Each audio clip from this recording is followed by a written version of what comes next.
cắt đá của cơ sở Xuân Thắm này. Đường cắt cái quả mìn quả chuẩn luôn. Máy tự chế. Đây, 2 hộp đỏ cuối cùng. Ai có nhu cầu liên hệ đường cắt quả mìn quả chuẩn. Bây giờ tôi sẽ test thử cho mọi người. Đấy. Khởi động nó là lớn chai.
Đường cắt mọi chi là thẳng.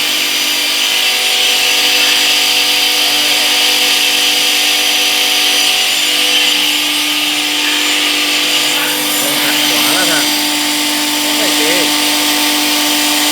thẳng đến từng mm.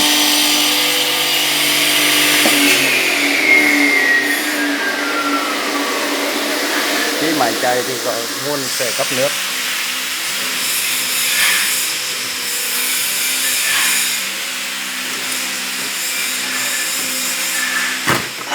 Đá này nó bị nứt ở đấy này. Đấy, bị đánh dấu đấy, tôi để rồi tôi cắt luôn.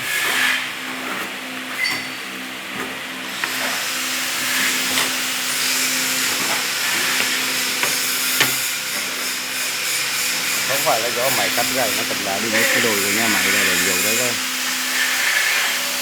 Bây giờ tôi phải cày này. Hả? Không có á? Đâu nữa là dừng đâu mà. Cả thức trắng ném lại đó.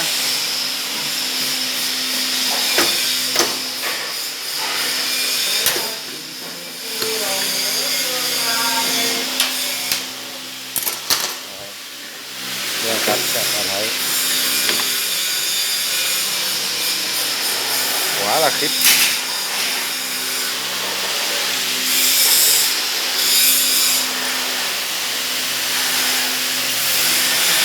Quá thẳng luôn.